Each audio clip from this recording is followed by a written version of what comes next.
Es un profeta venerado, un libertador de esclavos, un héroe de la Biblia.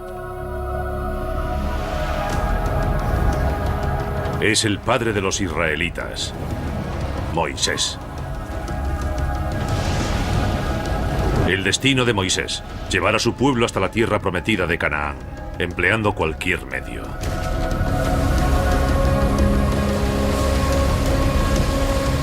He aquí una nueva perspectiva sobre Moisés y la historia del Éxodo.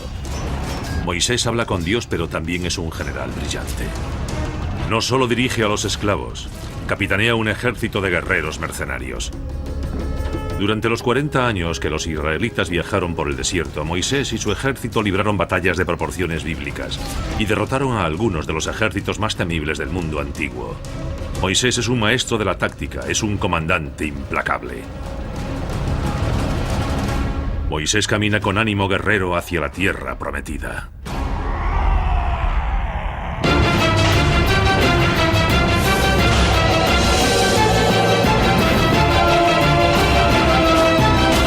Batallas legendarias. Moisés, persecución mortal. Siglo XIV a.C. Bajo un sol abrasador, los esclavos israelitas construyen Egipto bloque a bloque. Si se desploman, sufren las consecuencias.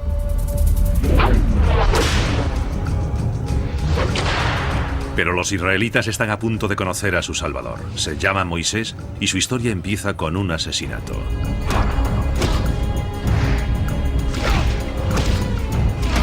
Éxodo capítulo 2, versículo 11. Cuando Moisés se hizo adulto, fue a visitar a sus hermanos y vio su sufrimiento. Vio a un egipcio golpeando a un hebreo, uno de sus hermanos.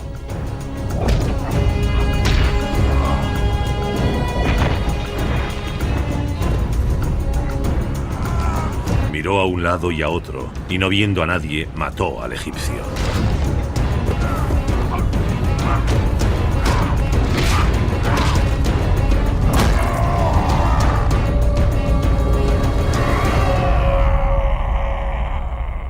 Moisés es importante no solo como gran líder político de los israelitas, sino que es su primer gran general. Una lectura a fondo del libro del Éxodo revela su extraordinaria inteligencia militar. Era un comandante que sabía organizar a los soldados, cómo combatir con estrategia y táctica, y supo emplear la astucia en campaña casi tan bien como cualquier otro gran general de la historia.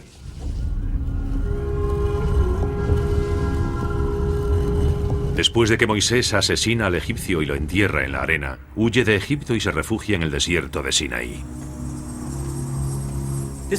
Es un momento decisivo en la vida de Moisés, según narra la Biblia. Marca su destino en Egipto y está a punto de emprender un camino que lo llevará a enfrentarse al faraón y provocará el éxodo de los israelitas. Tras vivir muchos años en el desierto, Dios encomienda a Moisés una misión llena de matanzas y brutalidades. Dios se le aparece en forma de zarza ardiendo y le ordena que regrese a Egipto y libre a los miles de israelitas de la esclavitud. Y es justo lo que hace. Va a ver al faraón y le dice: deja marchar a mi pueblo. El faraón se niega. Entonces Moisés libera la ira de Dios en 10 plagas devastadoras. Cae granizo del cielo. El agua se convierte en sangre. Y el ángel exterminador mata a todos los primogénitos varones egipcios. Es como una película de terror apocalíptica. Y Moisés, que actúa como portavoz de Dios, la dirige. El faraón acaba admitiendo su derrota y libera a los israelitas. Podría pensarse que ahí acaba la historia, pero de repente el faraón cambia de idea y ordena que su ejército persiga a los esclavos y los detenga.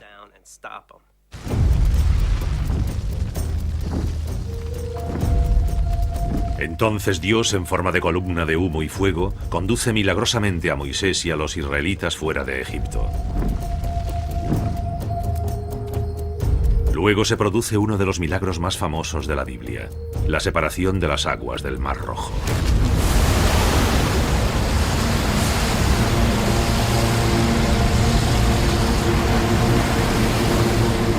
Gracias a él, según la Biblia, escaparon los israelitas y continuaron hacia Canaán, donde con el tiempo reclamarían la tierra concedida por Dios.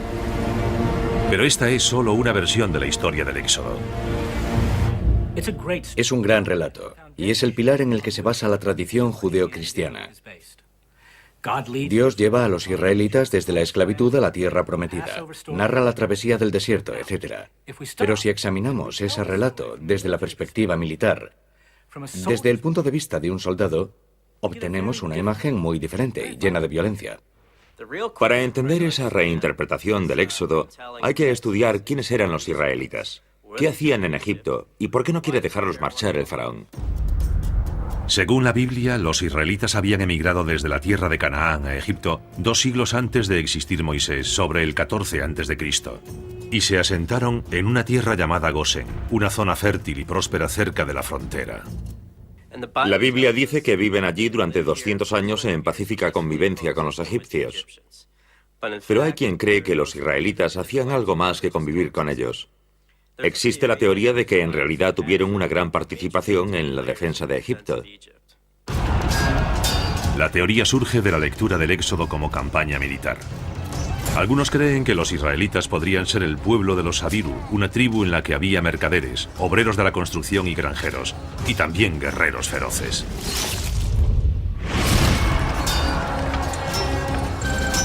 Si es verdad, es probable que los israelitas estuviesen en la tierra de Gosén por una razón muy concreta, para ayudar a defender la frontera egipcia de los ataques del norte. Por tanto, el ejército mercenario Abiru puede ponerse al servicio de los egipcios como tropa auxiliar, destacada en aquella zona susceptible de invasión, para que actúe como trampa y tropa defensiva en caso de una invasión desde Canaán. El poderoso ejército mercenario Abiru cuenta con unos 1000 hombres. Pronto, un nuevo faraón llega al poder y ve este ejército como una amenaza. Éxodo 1:8-10. Y el rey le dijo a su pueblo: mirad, el pueblo israelita es mucho más numeroso que el nuestro. Tomemos precauciones contra él para que no siga creciendo. De lo contrario, en caso de guerra, podría unirse a nuestros enemigos para luchar contra nosotros y sublevarse. El faraón Seti había emprendido varias guerras para reafirmar el poder egipcio sobre Siria y Canaán. Pero cuando examina la ruta de Canaán a Egipto, ¿qué ve? Asentamientos israelitas. Los israelitas llevan 200 años viviendo en la frontera, y Seti sabe que son inmigrantes procedentes de Canaán. Cuando el poder militar egipcio sobre Canaán decae, el faraón Seti teme que los israelitas de Gosén ayuden a los cananeos a luchar contra Egipto. No los expulsó de allí, lo que hizo fue someterlos a la esclavitud. En ese momento de la historia del Éxodo es cuando muchos creen que los egipcios esclavizaron a los israelitas, pero tal vez sea históricamente inexacto. En la traducción griega de la Biblia hebrea, el texto dice que los israelitas fueron sometidos a la esclavitud y hacían ladrillos para las ciudades del faraón. Pero el original hebreo no dice tal cosa. En esa versión no figura la palabra esclavitud.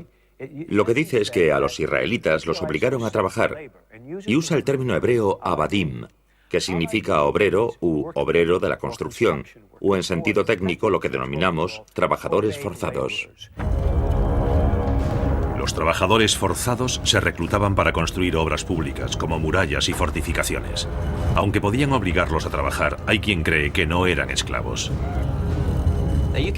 Si los israelitas estaban muy bien considerados por ser la primera línea de defensa egipcia y de repente pasan a ser simples obreros, no creo que estuviesen muy contentos. Así que tras varios años así decidieron marcharse. Pero cuando se van, quizás no fuesen un simple grupo de esclavos harapientos. Si la teoría de los Abiru es correcta, esos israelitas son guerreros bien adiestrados, con capacidad militar para hacer bastante daño. Los historiadores no están de acuerdo, pero es probable que el faraón reinante, cuando Moisés le pide que deje ir a su pueblo, sea Ramsés II. Y tras las plagas y todo lo demás, Ramsés al fin cede ante Moisés. Entonces, unos 25.000 israelitas, divididos en 12 tribus, las famosas 12 tribus de Israel, abandonan Egipto. Empieza el gran éxodo de Egipto. Pero pronto el faraón cambia misteriosamente de opinión y ordena que su ejército persiga a los israelitas. La Biblia da una pista de por qué hace tal cosa. Éxodo 12, 35-36. Los israelitas hicieron lo que Moisés les dijo y pidieron a los egipcios objetos de plata, oro y ropa. Dios había dispuesto favorablemente a los egipcios hacia los israelitas y les dieron lo que pedían, y así despojaron a los egipcios. El Éxodo dice que los israelitas no tenían provisiones, así que se las pidieron a los egipcios, y estos les dieron esas provisiones y también oro y plata. Es algo muy poco verosímil, y en la Biblia hebrea el término que se usa para describir lo que pasó es nitziel, que significa quitar o despojar. Lo que les dieron, desde luego, se lo quitaron a punta de espada.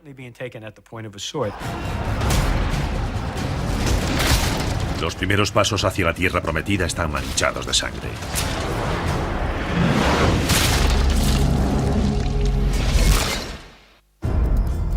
El gran éxodo de los israelitas de Egipto ha empezado. Y no es una salida pacífica. Algunos creen que los israelitas saquean una ciudad egipcia cuando salen del país.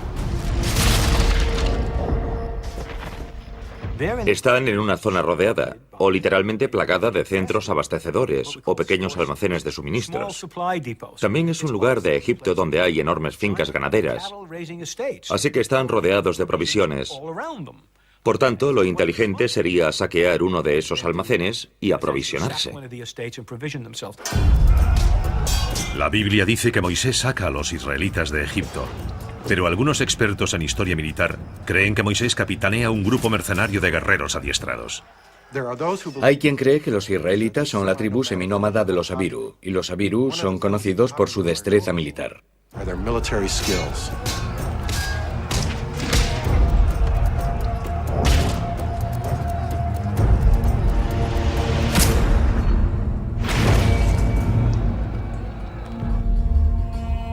El faraón, que había dejado que Moisés y los israelitas abandonasen Egipto, ahora ordena a su ejército que los persigan y los destruyan.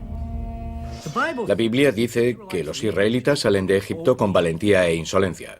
Y un modo de mostrarse insolente es tomar lo que necesitas cuando te marchas. Y la Biblia ofrece otro indicio más de la belicosidad de los israelitas. Dice que tenían armas. Éxodo 13:17. Los hijos de Israel salieron armados de la tierra de Egipto. Si se lee el texto bíblico en hebreo, lo que en realidad dice es que los israelitas iban armados hasta los dientes. Su arsenal incluye la lanza corta, de casi 2 metros de largo y cuya punta está hecha de bronce afilado.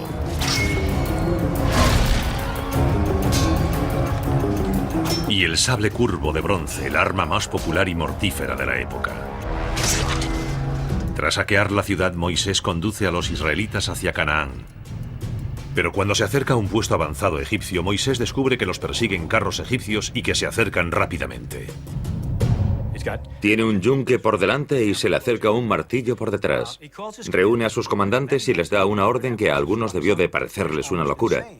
Les dice que se desvíen del camino y que se adentren en el desierto sur. Parece un acto suicida. Pero Moisés conoce ese desierto. Había pasado gran parte de su vida adulta en él y tiene un plan. Si interpretamos el Éxodo como relato bélico, vemos un grado de habilidad militar de verdad asombroso. Moisés aprovecha su conocimiento del desierto y lo usa para enfrentarse al ejército más poderoso de esa época, el egipcio. Egipto en el siglo XIV a.C. está en el apogeo de su poder. Es una época conocida como el Imperio Nuevo y su poder llega por el norte hasta Mesopotamia.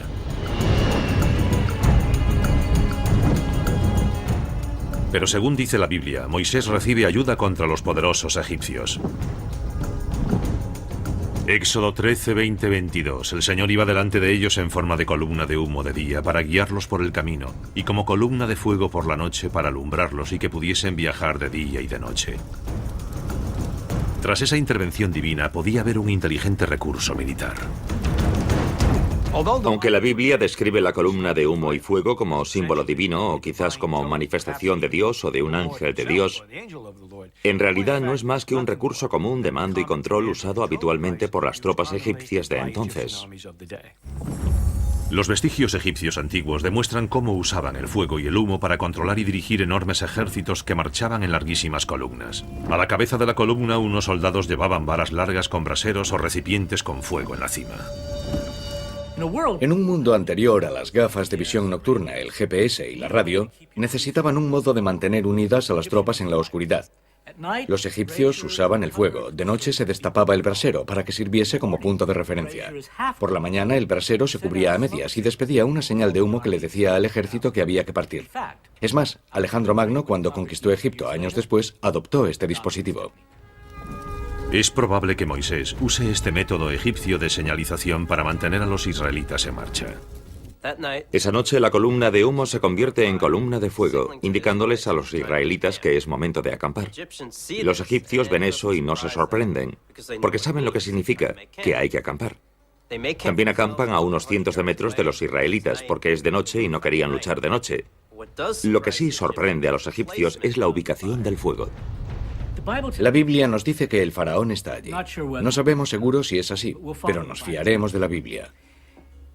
El faraón ve el fuego y no se sorprende. Interpreta que los israelitas van a acampar, pero el fuego está más cerca de los egipcios que de todo el campamento israelita. Si el fuego iba a la cabeza de la marcha, entonces los israelitas deberían estar entre el faraón y el fuego, pero no es así, está más cerca del faraón. Parece que los israelitas se dirigen en dirección equivocada, de vuelta a Egipto. Por detrás el Mar Rojo les cierra el paso. Éxodo 14:3. El faraón dirá de los israelitas: andan errantes por el país, el desierto les cierra el paso. Según lo ven los egipcios, los israelitas están perdidos. Se están adentrando más en Egipto de lo que deberían. Así no podrán escapar. Debieron de pensar que eran bastante tontos. Pero no contaron con la brillantez del genio táctico de Moisés, que los engañará de varias formas. Moisés está a punto de realizar un truco de magia. Va a hacer que 25.000 israelitas desaparezcan ante los ojos de los egipcios. El engaño empieza con la ubicación de la columna de fuego. Los israelitas no van en la dirección equivocada. Moisés ha hecho dar la vuelta a su pueblo y el fuego ha quedado en la retaguardia de la columna. El fin es engañar y cegar a los egipcios. Hoy los soldados aprenden lo que se denomina disciplina nocturna. Cuando te desplazas de noche debes evitar mirar para un punto de luz intensa, porque te impide la visión, inhabilita la función visual. Si miras hacia un punto de luz intensa de noche, puedes tardar de 30 minutos a 1 hora en volver a ver con claridad. Por tanto, mientras aquella llama ardiese en la retaguardia del campamento israelita, y por lo que sabemos ardió toda la noche, los soldados egipcios desde su campamento a varios cientos de metros estarían cegados, no podrían ver más allá de aquella luz. Con esta treta, los israelitas escapan a través del Mar Rojo. Todo el mundo piensa de inmediato en Charlton Heston en la película Los 10 Mandamientos, cuando alza el brazo y las aguas se separan abriendo un pasillo. Es espectacular, pero también una fantasía. ¿Qué pasó en realidad? Recordemos que Moisés había pasado mucho tiempo en ese desierto y conocía el Mar Rojo muy bien. Seguramente sabría que en determinado sitio a una hora concreta del día podría cruzarse a pie. El cálculo de Moisés es perfecto. Es probable que cruzasen a unos 32 kilómetros al sur del Mediterráneo, donde el Mar Rojo es una marisma mareal. Cuando los israelitas se acercan, la marea baja. La Biblia dice que entonces empieza a soplar el viento. El viento sopla desde el sureste, desde los desiertos de Sudán. Sopla desde el sureste al mismo tiempo que baja la marea hacia el norte. En poco tiempo, esa marisma, de tal vez varios cientos de metros, de pronto se queda sin agua. O al menos hay tan poca agua que podría cruzarse fácilmente. Tal vez no fuese un milagro divino, pero sigue siendo una huida asombrosa. Para organizarla, Moisés aprovecha su conocimiento del terreno, las mareas, las condiciones del viento y las tácticas egipcias. Y tiene que mantener juntos a 25.000 israelitas que no están acostumbrados a caminar por el desierto. Si alguna vez han caminado en grupo, saben que ya solo eso es un milagro. Amanece. El faraón Ramsés se va a llevar una sorpresa. Los israelitas han cruzado sin problema el Mar Rojo y el agua empieza a inundar de nuevo la marisma. Cuando los egipcios llegan al Mar Rojo, la marea está subiendo. Es probable que puedan ver a los israelitas al otro lado. Así que van tras ellos. Pero sus carros pesan demasiado para el terreno blando y pantanoso. Y se atascan. Moisés triunfa sobre los poderosos egipcios, venciéndolos con una brillante estratagema militar y sin levantar ni una espada. Esquivó a un ejército superior. Le hizo pensar que seguía un rumbo, pero tomó otro. Y lo consiguió por su buen conocimiento del terreno en el que se movía. Y lo conocía también porque había pasado 40 años en él, según dice la Biblia, cuidando rebaños. Como dijo el duque de Wellington en la batalla de Waterloo, hace tiempo que llevo este trozo de tierra en el bolsillo. Y creo que también fue el caso de Moisés respecto al desierto. Pero la campaña del Éxodo solo acaba de empezar. Después de 3 meses de viaje, el grupo tribal de los amalecitas realiza un ataque sorpresa contra Moisés y los israelitas.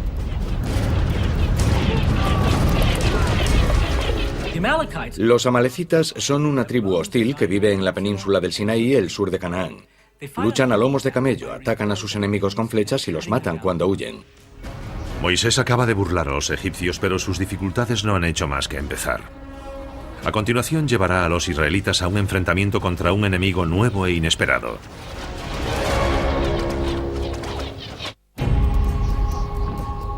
El éxodo de Egipto está en marcha, y los israelitas acaban de realizar una audaz huida. Pero al cabo de 3 meses de cruzar el Mar Rojo, los guerreros amalecitas emboscan a los israelitas por la retaguardia.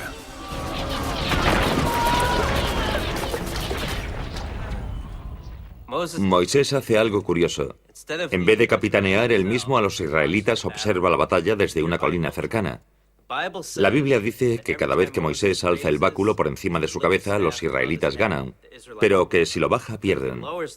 No sabemos si es una señal, un gesto de ánimo para sus hombres, o quizás una treta para que los amalecitas piensen que Moisés tiene tropas ocultas tras la colina. Pero está claro que Moisés controla la batalla de algún modo.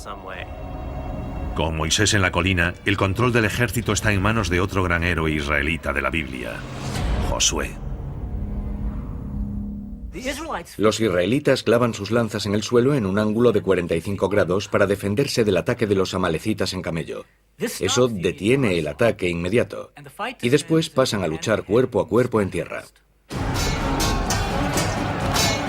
Los amalecitas atacan ferozmente.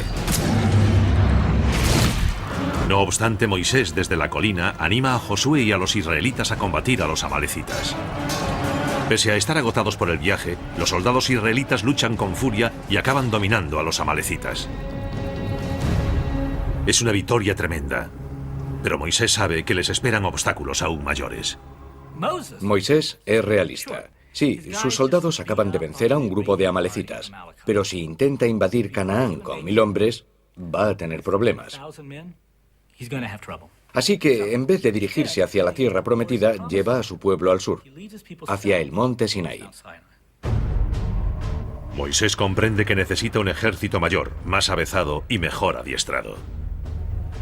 Pero para tener más soldados tendrán que fabricar más armas. ¿Por qué va Moisés hacia el monte Sinaí? No estamos seguros del motivo, porque no figura en los textos. Pero sí sabemos que el grupo cananeo de los kenitas vive allí, y se sabe que trabajaban el metal, y que la zona del monte Sinaí es muy rica en cobre. El cobre y el estaño componen el bronce, y es de lo que se hacían las armas entonces. Cuando se hace bronce, en determinado momento del proceso el cobre emite una llama verde intensa. Y me imagino a los israelitas entrando en ese paraje similar a la Tierra Media de Tolkien, con el monte Sinaí iluminado por aquellas extrañas llamas verdes. Muchos israelitas están contrariados por el desvío. Los israelitas se quejan por sus condiciones de vida en el desierto de camino hacia el monte Sinaí. Tienen hambre, sed y están agotados.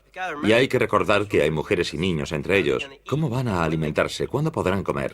Para que accediesen a marcharse de Egipto, Moisés les había prometido una tierra de leche y miel en Canaán. Pero lo que tienen es arena, agua empantanada, batallas y montañas que dan miedo. Los israelitas están a punto de rebelarse contra Moisés y su liderazgo. En la Biblia, cuando se produce una revuelta popular y luego se castiga a esa rebelión, siempre se narra en plan espiritual. Se dice que hicieron algo contra la voluntad de Dios, pero en realidad lo más probable es que la gente estuviese enfadada, aterrada. Las cosas no van bien, están en el desierto. Según la Biblia dicen, ¿para qué te seguimos, Moisés? Deberíamos volver a Israel o a Egipto, porque allí teníamos pescado, melones y cebollas. ¿Y qué tenemos aquí? Nada. Así que son las emociones humanas las que los hacen rebelarse. Mientras los furiosos israelitas se quejan, la Biblia dice que Moisés sube al monte Sinaí. Allí recibe 10 mandamientos de Dios. Pero tal vez también sube para meditar qué puede hacer, cómo pueden controlar a sus seguidores, en quién puede confiar, qué necesitará para invadir Canaán. La Biblia dice que Moisés permanece en el monte Sinaí durante 40 días. Cuando al fin baja, lleva las tablas de piedra de la ley de Dios, los 10 mandamientos. Pero cuando llega junto a su pueblo, se queda atónito por lo que ve. Ve que el pueblo ha hecho un ídolo de barro cubierto de oro y está adorando a ese becerro de oro. Y se pone furioso. Furioso por ver a sus seguidores adorando ídolos, Moisés destruye las tablas de los mandamientos. Después reúne a los hombres de la tribu de Leví y les ordena dar un escarmiento brutal a los infieles. Reúne a los levitas y les dice: ceñíos todos la espada, id de tienda en tienda, y matad incluso a vuestros parientes y hermanos. Y ese día murieron 3.500 personas.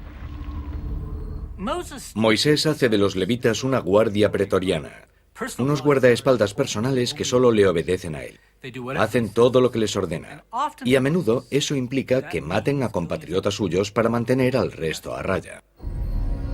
Los levitas aplican un escarmiento terrible.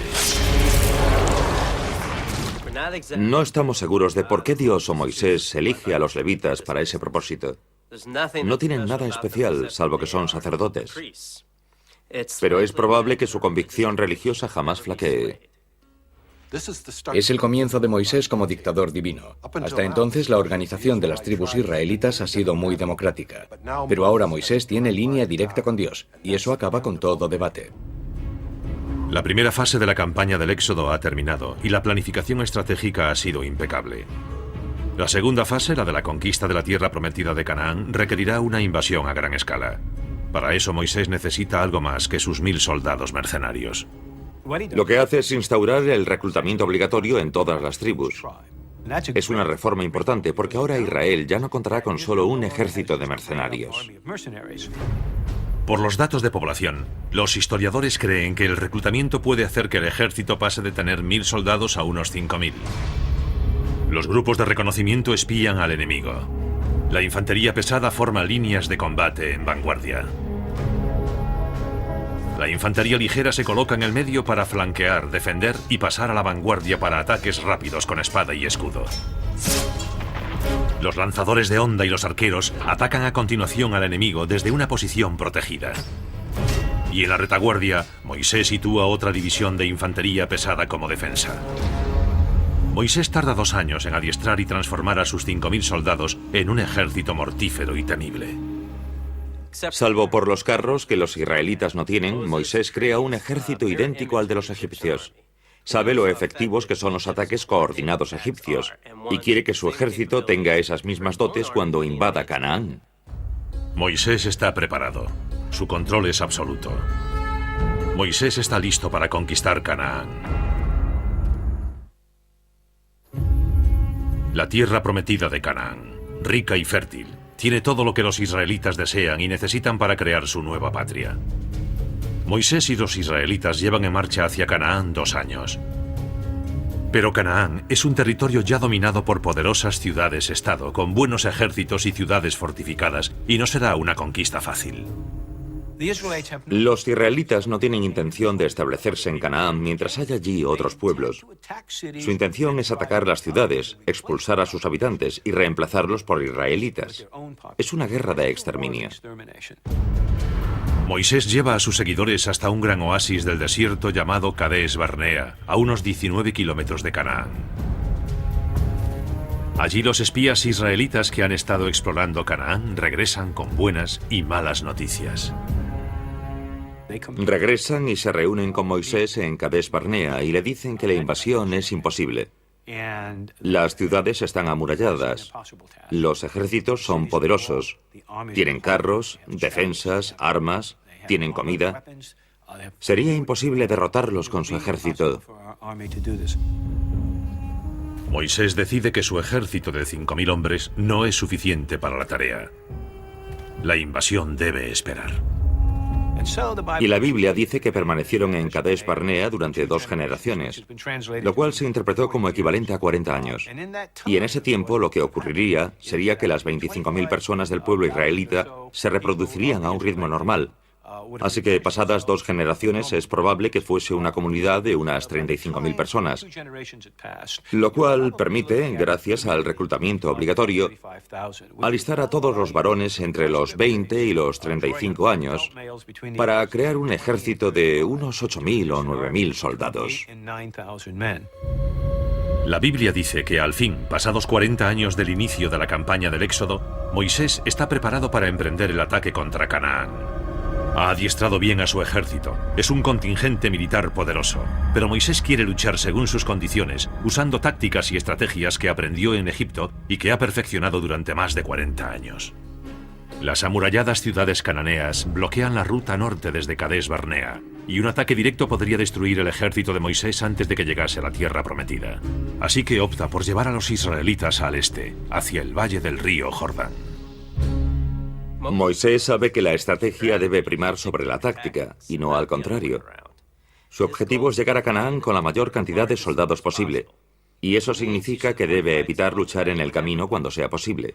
Para Moisés, el camino de menor resistencia hasta Canaán es a través del valle del río Jordán, pero aún hay un problema. Una tribu poderosa se interpone en su camino, la amonita. No es posible rodearla. Moisés tiene el mar Muerto a un lado y el duro desierto al otro. Su única vía hacia el valle del Jordán es a través de territorio amonita. Son un objetivo más fácil que los moabitas y los edomitas. Moisés no es tonto. Primero usa la diplomacia. Así que le pide al rey amonita que los deje pasar por su territorio. El rey amonita se niega y Moisés se da la vuelta y se marcha. La batalla está en marcha. Moisés vuelve a recurrir a Josué para que capitanee el ejército. Los israelitas se alinean frente a los amonitas en el campo abierto. Moisés observa mientras los 2 ejércitos pelean. El ejército de Moisés lleva años adiestrándose. Hoy al fin puede luchar.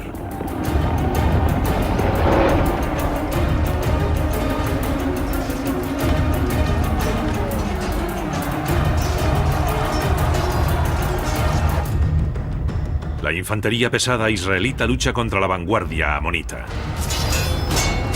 Se destrozan huesos. Se seccionan miembros. Las espadas curvas de bronce de la infantería ligera matan sin piedad. La hierba pronto queda empapada de sangre. La batalla dura todo el día. Y llegado el final sangriento, el ejército bien adiestrado de Moisés gana la batalla.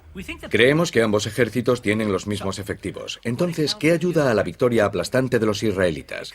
Todo se debe al adiestramiento y la táctica. Sabemos que el ejército israelita está creado según el modelo egipcio, dividido en varios cuerpos que pueden luchar como uno solo. Es probable que sea más rápido, más ágil y más disciplinado que cualquier otro visto por los amonitas. Derrotados los amonitas, los israelitas atraviesan el valle del Jordán. Atacan y destruyen a los vecinos de Canaán en las tierras de Edom, Moab y Gilead. Deuteronomio 3:3. El Señor nuestro Dios puso en nuestras manos a Og, rey de Basán, con todo su ejército, que fue derrotado. No quedó ni un superviviente. Un detalle que destaca en la campaña del Valle del Jordán es su brutalidad. La Biblia también describe lo que pasaba cuando tomaban aquellas ciudades fortificadas. Mataban a sus habitantes, quemaban y destruían las ciudades y mataban a todos los animales. Y uno se pregunta, ¿para qué? ¿Qué necesidad había de tal brutalidad? Los israelitas no quieren vivir en el Valle del Jordán, van hacia Canaán. Así que lo peor que pueden hacer desde su perspectiva es dejar una fuerza hostil tras ellos mientras siguen avanzando. El único modo de asegurarse de que no ocurre eso es aniquilar a la población. Despiadado, sí, y también práctico. No solo mataban a los hombres, también a las mujeres y a los niños. Pero antes de atacar Canaán, Moisés se enfrentará a un pueblo que había sido su aliado durante 40 años.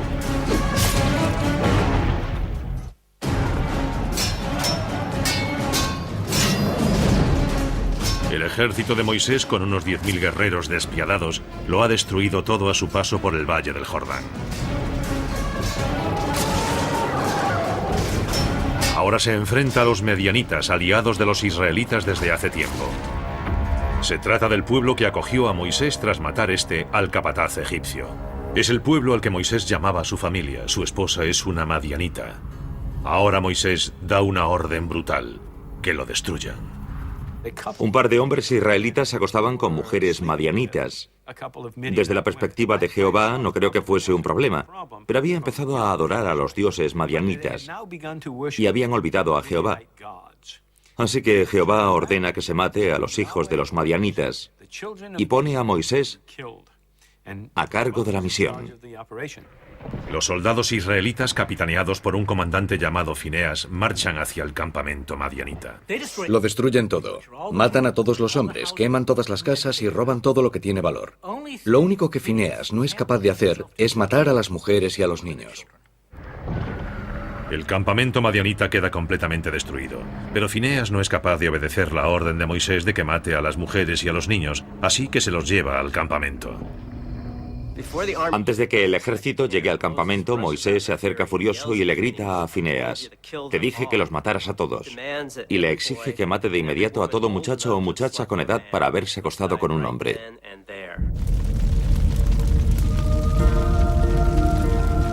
Los ejecutan a todos.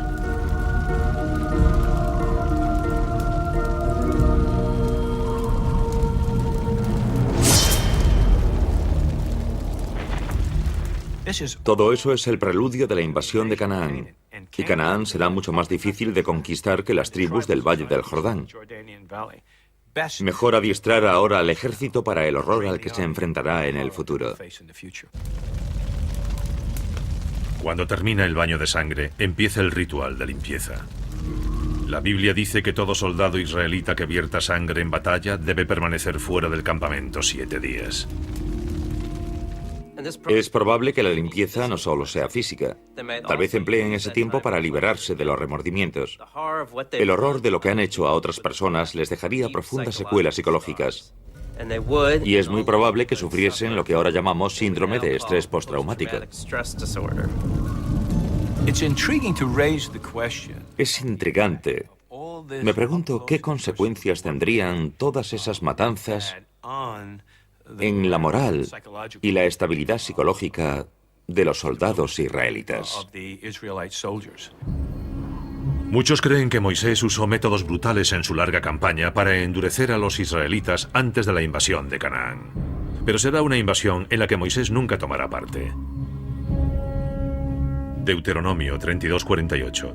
Ese mismo día el Señor le dijo a Moisés: sube a la montaña de los Abarim, al monte Nebo, que está en la tierra de Moab frente a Jericó, y contempla la tierra de Canaán que doy en propiedad a los israelitas. Tú morirás en la montaña a la que vas a subir. La Biblia dice que Dios deja que Moisés vea Canaán desde la cima del monte Nebo, pero no le permite entrar. ¿Por qué? Después de todo lo que Moisés ha hecho para servir a Dios, parece una gran injusticia que le nieguen la tierra prometida. La única explicación que la Biblia da es que una vez Moisés mostró falta de fe y golpeó enfadado una roca con su báculo. Y sí, el Dios del Antiguo Testamento es estricto, pero la falta no es tan grave. Así que intuyes que tiene que haber algo más. Hay historiadores que creen que existe otro motivo para que Moisés no pueda entrar jamás en la tierra prometida. Hubo mucho sufrimiento y se habían tomado muchas decisiones malas en esa gran peregrinación. El exterminio de pueblos como el Madianita y otros ataques, más las matanzas de israelitas ordenadas por Moisés y ejecutadas por los levitas. Y hay quien sostiene que la verdadera razón de que Moisés nunca pueda entrar en la tierra prometida es que lo mató su propio pueblo, que ya estaba harto de aquello, que se rebeló y lo mató. Sobre la teoría del asesinato, la Biblia no dice nada. No hay ni la más mínima prueba que corrobore esa teoría. Pero es lógico preguntarse, ¿Por qué mata Dios a alguien que durante 40 años o más le ha servido por una falta tan leve como la de golpear una roca con el báculo?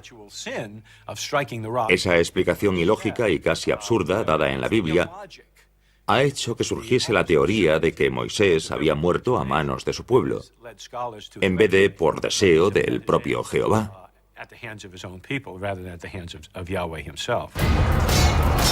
Independientemente de cómo muriese Moisés, la conquista de Canaán corresponderá a una nueva generación.